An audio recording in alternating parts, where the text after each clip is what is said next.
Assalamualaikum warahmatullahi wabarakatuh. Perkenalkan, nama saya Istihanatul Mustafida. Saya dari kelompok 2. Di sini saya akan memperkenalkan anggota kelompok saya. Yang pertama ada Widianti Lestari, dan kedua Sri Widyaningsi, dan ketiga Ani Royani, dan keempat saya sendiri. Sebelumnya saya akan menjelaskan tentang materi yang berjudul tentang fungsi konseling sebagai helping relationship. Di sini saya akan menjelaskan 2 poin. Yang poin pertama ada pengertian helping relation, dan kedua ada karakteristik helping relation. Yang pertama, poin pengertian helping relation menurut Terry N. Capuzzi mengartikan bahwa hubungan membantu merupakan beberapa individu bekerja sama untuk memecahkan apa yang menjadi perhatiannya atau masalahnya dan atau membantu perkembangan dan pertumbuhan salah seorang dari keduanya. Lalu ada juga menurut Georgi dan Kristiani pada tahun 1982 mengatakan bahwa pemberian bantuan profesional merupakan proses dinamis dan unik yang dilakukan individu. Bantu orang lain dengan menggunakan sumber-sumber dalam agar tumbuh ke dalam arahan yang positif dan dapat mengaktualisasikan potensi-potensi untuk sebuah kehidupan yang bermakna. Sedangkan menurut Roger 1961 mengatakan bahwa maksud hubungan tersebut adalah untuk meningkatkan pertumbuhan, kematangan, fungsi, cara penanganan kehidupannya dengan memanfaatkan sumber-sumber internal dari pihak yang diberikan bantuan. Saya akan menjelaskan poin yang kedua, karakteristik helping relation. Yang pertama ada afeksi. Afeksi adalah hubungan konseling dengan klien pada dasarnya lebih sebagai hubungan afektif daripada sebagai hubungan kognitif. Hubungan afeksi akan tercermin sepanjang proses konseling, termasuk dalam melakukan eksplorasi terhadap persepsi dan perasaan-perasaan subjektif klien. Hubungan yang penuh afeksi ini dapat mengurangi rasa kecemasan dan ketakutan pada klien, dan diharapkan hubungan konselor dan klien lebih produktif. Ada intensitas. Intensitas adalah hubungan konseling dilakukan secara intensitas. Hubungan konselor dan klien yang intens ini diharapkan dapat saling terbuka terhadap persepsinya masing-masing. Tanpa adanya hubungan yang intens, hubungan konseling tidak akan mencapai pada tingkatan yang diharapkan. Konselor biasanya mengupayakan agar hubungannya dengan klien dapat berlangsung secara mendalam sejalan dengan perjalanan hubungan konseling. Untuk ketiga, pertumbuhan perubahan.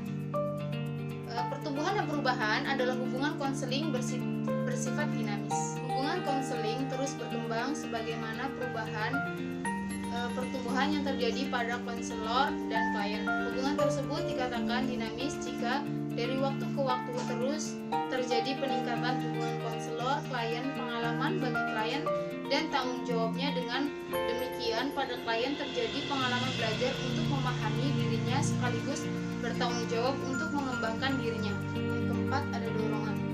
Konselor dalam hubungan konseling memberikan dorongan suportif kepada klien untuk meningkatkan kemampuan dirinya dan berkembang sesuai dengan kemampuannya.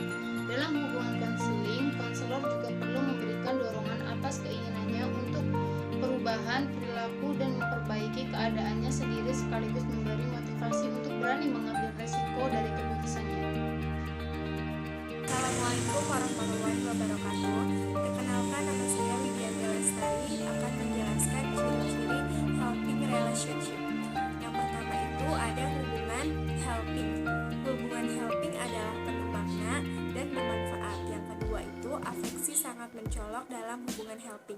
Yang ketiga itu keutuhan pribadi tampil atau terjadi dalam hubungan helping. Yang keempat itu hubungan helping terbentuk melalui kesepakatan bersama individu-individu yang terlibat. Dan yang kelima, saling hubungan yang terjalin karena individu yang hendak dibantu membutuhkan informasi, pelajaran, advies, bantuan, pemahaman, dan perawatan dari orang lain. Terus yang keenam itu ada hubungan helping, dilangsungkan melalui komunikasi dan interaksi. Yang ketujuh itu ada struktur hubungan helping yang jelas. Dan yang kedelapan, upaya-upaya yang bersifat kerjasama menandai hubungan helping. Yang kesembilan, orang-orang dalam helping dapat dengan mudah ditemui atau didekati dan terjamin. Dan yang ke-10, perubahan merupakan tujuan hubungan dari helping. Saya akan menjelaskan pelaksanaan helping relationship. Kemampuan melaksanakan hubungan konseling sebaiknya tidak hanya dimiliki oleh seorang konselor saja, namun semua pengajar, termasuk di dalamnya guru mata pelajaran dan wali kelas, harusnya menguasai kemampuan melaksanakan hubungan konseling. Keterampilan pelaksanaan hubungan konseling diperlukan bagi guru mata pelajaran yang mengatasi masalah kesulitan belajar. Pemecahan masalah kesulitan belajar akan terjalin efektif jika guru mata pelajaran yang bersangkutanlah yang menyelesaikannya. Secara umum, bimbingan konseling bertujuan untuk memberikan bantuan kepada individu untuk memecahkan masalah yang sedang dihadapi dan mengoptimalkan kemampuan yang dimiliki oleh seorang individu.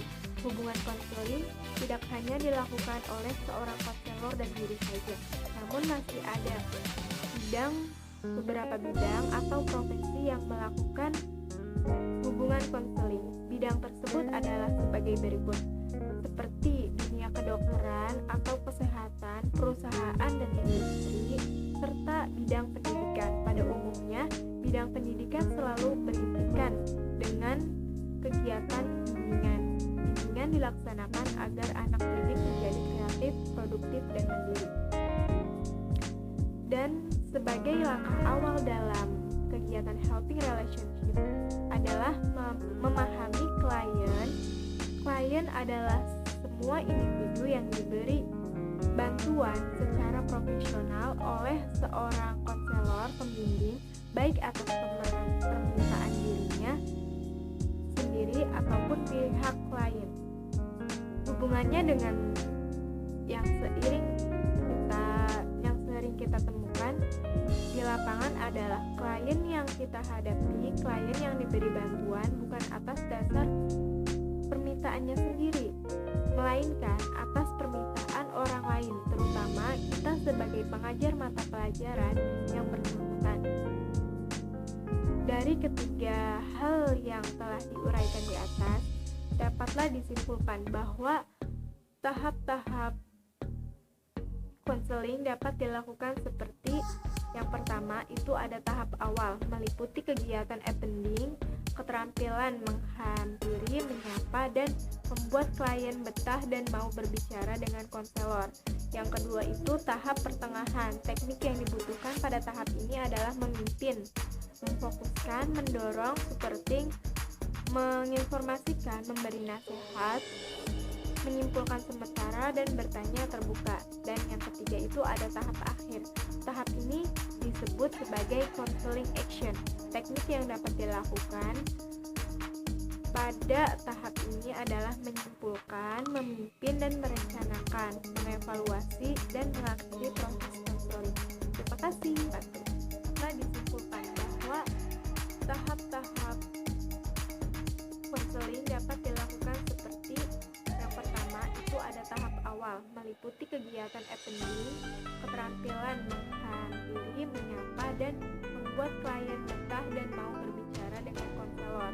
Yang kedua itu tahap pertengahan. Teknik yang dibutuhkan pada tahap ini adalah memimpin, memfokuskan, mendorong, seperti menginformasikan, memberi nasihat, menyimpulkan sementara, dan bertanya terbuka. Dan yang ketiga itu ada tahap akhir. Tahap ini disebut sebagai